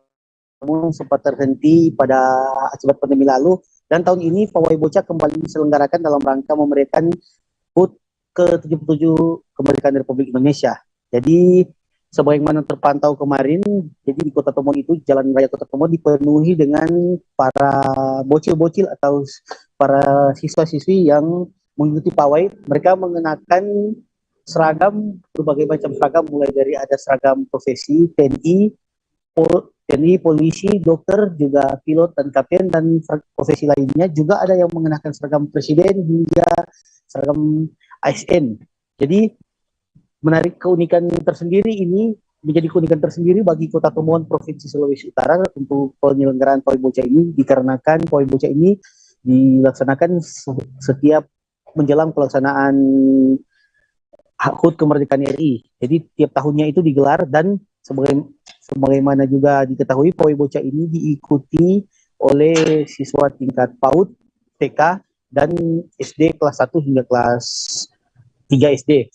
Jadi dari informasi di Dinas Pendidikan ada sekira ribuan siswa yang kemarin terjun ke jalan. Jadi yang mengikuti pawai bocah ini dari seluruh sekolah yang ada di Kota Tomohon, sekitar 100 lebih sekolah yang terlibat, dan ada ribuan siswa-siswi yang terlibat dalam pawai bocah ini. Demikian rekan dia. Baik, terima kasih rekan Hesley untuk informasi Anda. Selamat bertugas kembali. Kita beralih ke informasi berikutnya, Tribuners. Tim Advokat Penegakan Hukum dan Keadilan atau TAMPAK melaporkan mantan Kadif Propam Polri Irjen Verdi Sambo ke Komisi Pemberantasan Korupsi atau KPK. Tertanggung-tanggung ada 3 laporan dugaan suap dilayangkan yang harus siap dihadapi Verdi Sambo di tengah kasus pembunuhan Brigadir J. Laporan lembaga tampak itu termasuk upaya suap kepada Lembaga Perlindungan Saksi dan Korban atau LPSK. Upaya suap ke LPSK itu diduga dilakukan pihak Verdi Sambo selama permohonan perlindungan kepada istrinya Putri Chandrawati. Koordinator tampak Robert K. Timbu menyampaikan saat itu salah satu staf LPSK didatangi orang yang memberikan 2 amplop coklat setebal 1 cm. Menurutnya amplop itu disebut merupakan titipan dari Bapak, diberikan di kantor Kadif Propam Mabes Polri pada 13 Juli lalu. Kedua, pemberian hadiah atau janji oleh Verdi Sambo kepada sejumlah pihak yang diduga terlibat dalam perkara tersebut.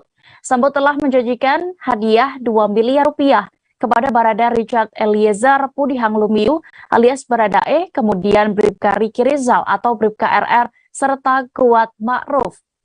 Dugaan suap ketiga yakni adanya pengakuan petugas keamanan di kediaman rumah Sambo yang mengaku dibayar sejumlah uang agar menutup portal menuju kompleks rumahnya. Laporan dugaan suap oleh Verdi Sambo ini telah diterima KPK. PLT juru bicara KPK, Ali Fikri, memastikan pihaknya akan menindaklanjuti setiap laporan itu. Pihaknya akan melakukan langkah-langkah analisis lebih lanjut, yakni berupa verifikasi mendalam dari data yang telah diterima.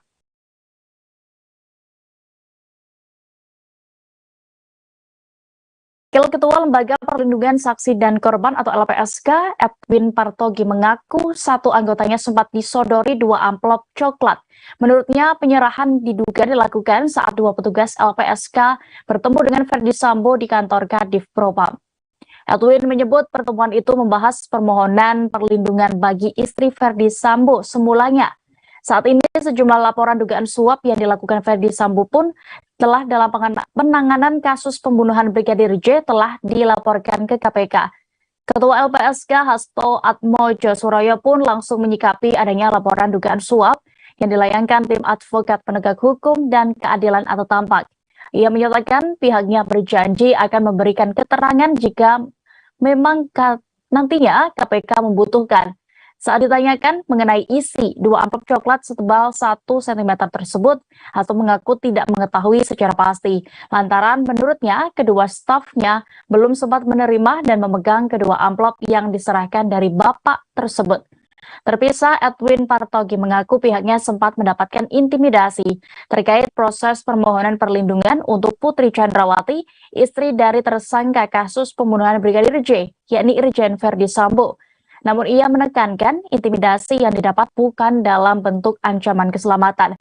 Saat itu ada desakan ke LPSK untuk segera memberikan perlindungan ke Putri Chandrawati sebagai korban kekerasan seksual. Namun dipastikan desakan itu bukan masalah besar, mengingat jajarannya selalu di dalam koridor dan sesuai dengan kebijakan undang-undang yang berlaku. Diketahui LPSK secara resmi menolak permohonan perlindungan korban dugaan pelecehan seksual dari istri Verdi Sambo. Keputusan LPSK dinyatakan mutlak, sebab jajarannya menilai tidak ditemukannya bukti atau fakta tindakan pidana pelecehan seksual.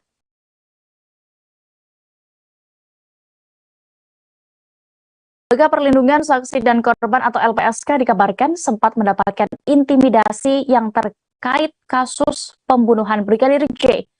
Intimidasi itu dalam bentuk desakan untuk segera memberikan perlindungan kepada Putri Chandrawati sebagai korban kekerasan seksual. Informasi yang didapat sebelumnya, ternyata permohonan perlindungan LPSK itu diajukan oleh Irjen Verdi Sambo, bukan istrinya secara pribadi.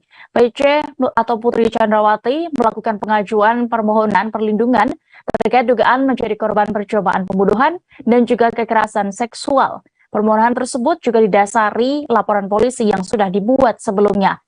Wakil Ketua LPSK Edwin Partogi menyebut sosok yang memberikan desakan itu merupakan salah satu dari yang sudah disanksi Polri. Hal itu menguatkan bahwa pelaku intimidasi merupakan anggota-anggota yang sudah terindikasi melakukan pelanggaran etik. Edwin menyebut bahwa sosok tersebut masuk dalam daftar yang mendapatkan sanksi internal di tubuh Polri. Namun ia enggan menyebutkan secara gamblang siapakah orang yang melakukan intimidasi tersebut. Sedangkan menurut Ketua LPSK Hasto Atmojo Suroyo, intimidasi yang diberikan kepada jajarannya itu dinilai juga memiliki ragam bentuk, seperti dinilai lambat, disuap, menyebut bahwa LPSK adalah lembaga di bawah polisi, dan sebagainya. Namun ditegaskan tidak ada intimidasi yang merujuk pengancaman keselamatan. Hasto juga menegaskan meski terdapat intimidasi, ia memastikan jajarannya selalu di dalam koridor dan sesuai dengan kebijakan undang-undang yang berlaku.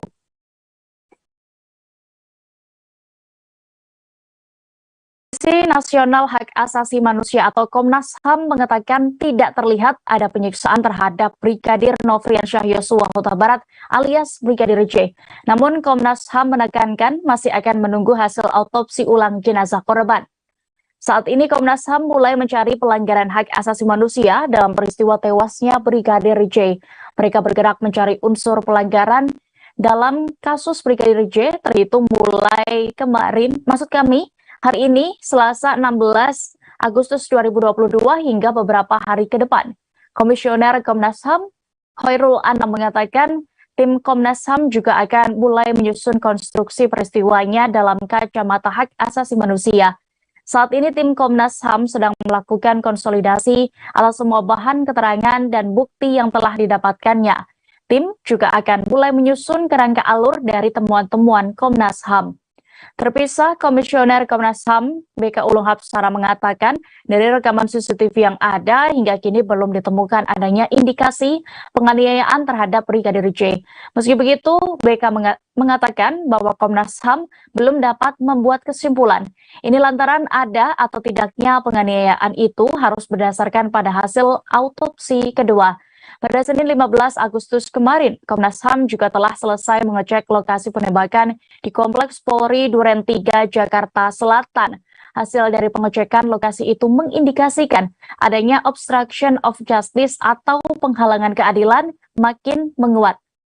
Diketahui Brigadir J menjadi korban pembunuhan yang diotaki Irjen Verdi Sambo pada Jumat 8 Juli lalu. Polisi telah menetapkan 4 tersangka, yakni Verdi Sambo, asisten rumah tangganya, yakni Kuat Ma'ruf, Barada E, dan Bribka RR. Para tersangka dijerat pasal 340, subsider pasal 338, jungto pasal 55, dan pasal 56 tentang pembunuhan berencana. Berikut Tribuners kami tampilkan wawancara bersama Komisioner Komnas HAM Khairul Anam selengkapnya.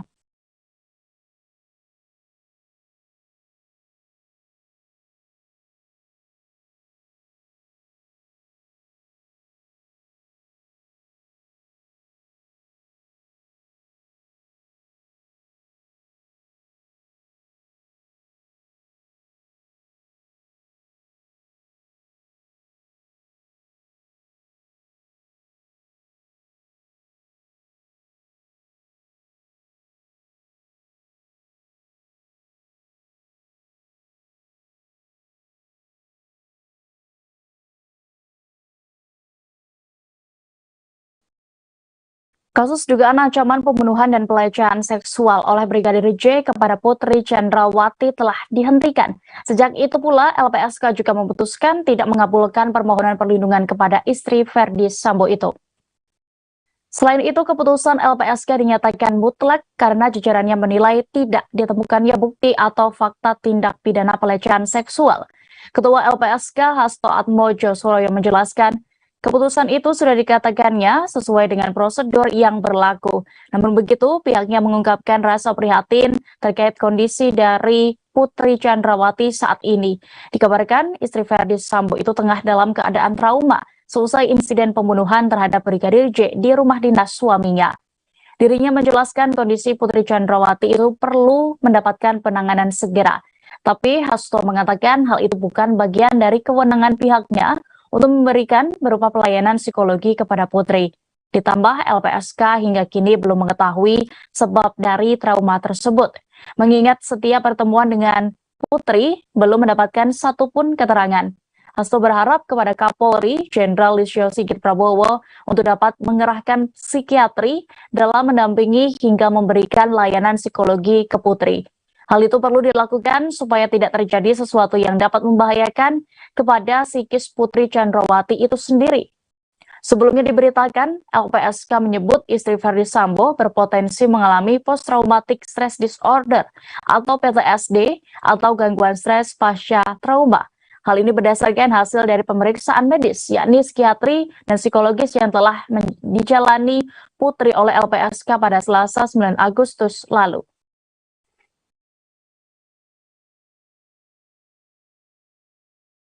Informasi tadi sekaligus menutup perjumpaan kita hari ini. Tribuners, jangan lupa terus perbarui informasi Anda di kanal YouTube Tribun Network. Saya Dea Mita mewakili kru yang bertugas pamit. Terima kasih dan sampai jumpa.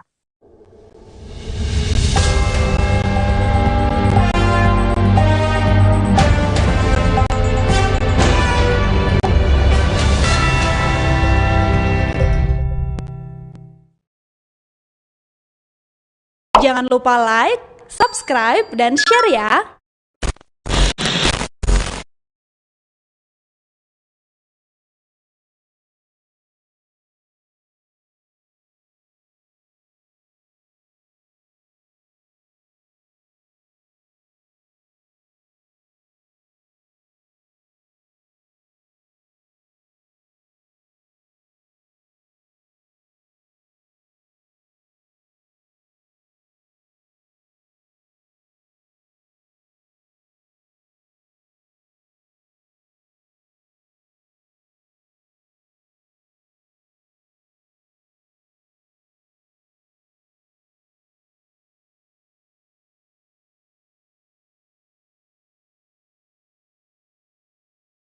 CCTV atas kejadian tewasnya Brigadir Nopriansyah Yosua Huta Barat alias Brigadir J telah ditemukan. Perkembangan ini menjadi harapan bagi orang tua Brigadir J.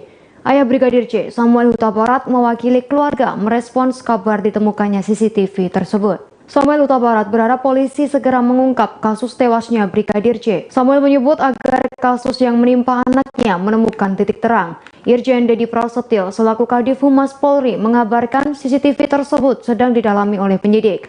Hasil penyidikan nantinya akan diungkap ke publik secara transparan. Sementara itu, ayah Brigadir J dan keluarga tengah menunggu kepastian surat permohonan autopsi. Hal itu mereka sampaikan ke pihak kuasa hukum. Samuel merestui dilakukannya autopsi ulang terhadap jenazah Brigadir J. Meski begitu, Samuel menginginkan autopsi ulang atau ekshumasi dilakukan oleh tim forensik yang independen. Kita sudah menemukan CCTV yang bisa mengungkap secara jelas tentang konstruksi kasus ini. Dan ini tim dari CCTV ini sedang didalami oleh tim sus. Dan nanti akan dibuka apabila seluruh rangkaian proses penyidikan dilakukan tim sus sudah selesai. Jadi biar tidak sepotong-sepotong, kita akan menyampaikan secara komprehensif apa yang setelah dicapai oleh tim sus yang dibentuk oleh Bapak Kapolri. Dan sekali lagi, Pak Kapolri mendengarkan seluruh apa yang menjadi aspirasi dari masyarakat dan juga komitmen dari pimpinan Polri dalam rangka untuk menjaga independensi, transparan, kemudian akuntabel, tim menunjukkan kinerjanya yang maksimal. Kemudian juga sebagaimana tadi diawali oleh Bapak Kadif Humas, beberapa bukti baru CCTV ini sedang proses di laboratorium forensik untuk kita lihat. Karena tentu ini kita peroleh, penyidik memperoleh dari beberapa sumber, ada beberapa hal yang harus dilakukan sinkronisasi, kalibrasi waktu. Kadang-kadang ada 3 CCTV di satu titik yang sama, tapi waktunya bisa berbeda-beda. Nah, tentu ini harus melalui proses yang dijamin legalitasnya. Jadi bukan berdasarkan apa maunya penyidik, tetapi berdasarkan data atau metadata daripada CCTV itu sendiri. Presiden Joko Widodo mengungkap 3 poin terkait meninggalnya Brigadir J. Hal itu diungkapkan Jokowi saat mengunjungi objek wisata Pulau Rinca di Nusa Tenggara Timur atau NTT. Ia pun menekankan ada 3 poin yang perlu dan wajib dilakukan Polri dalam mengusut kasus ini. Jokowi meminta agar kasus tewasnya Brigadir J ini diusut tuntas dan Polri harus memberikan keterangan apa adanya. Ia juga meminta supaya Polri transparan dalam mengungkap kasus Brigadir J. Ketiga hal itu, Ibu Jokowi perlu dilakukan agar masyarakat tak kehilangan kepercayaan pada Polri. Jokowi tegas meminta agar Polri mengusut tuntas kasus secara transparan. Kasus penembakan di rumah Irjen Verdi Sambo menarik perhatian berbagai pihak.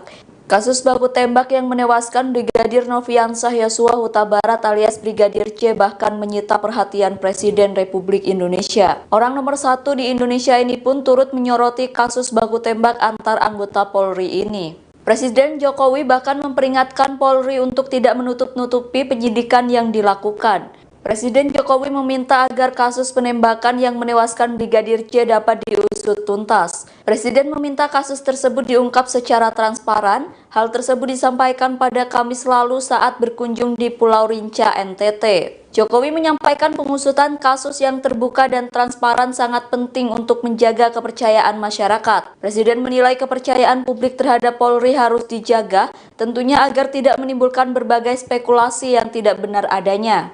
Satu lagi mengenai perkembangan penembakan Brigadir Yosua, ini kan mengenai perkembangan penyelidikan penembakan Brigadir Joshua. Ini kan tim yang dibuat Kapolri sudah menemukan CCTV yang kemarin dikatakan sempat hilang.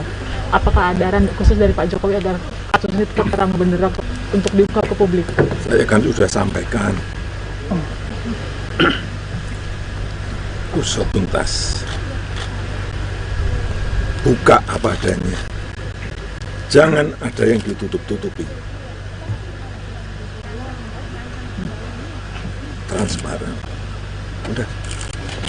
Terima kasih, Bapak. Itu penting untuk agar masyarakat tidak ada keraguan terhadap peristiwa yang ada. Ini yang harus dijaga. Kepercayaan publik terhadap Polri harus dijaga. Presiden Jokowi telah mendengar kasus kematian Brigadir J yang diwarnai beragam kejanggalan. Kepala negara menyentil Polri mengusut tuntas dan tidak ditutup-tutupi. Hal ini pun lantas ditanggapi Polri yang masih bekerja maksimal. Dikutip dari tribunnews.com, Kepala Divisi Humas Polri Irjen Deddy Prasetyo memberikan penjelasan Kapolri Jenderal Listio Sigit Prabowo telah membentuk tim khusus untuk menangani kasus ini. Diungkapkan tim khusus itu masih bekerja maksimal. Deddy menambahkan terkini pihaknya sedang mengatur waktu untuk proses ekshumasi terhadap jenazah Brigadir J. Hal ini dilakukan untuk pelaksanaan autopsi ulang. Disebutkan pengaturan waktu itu dibahas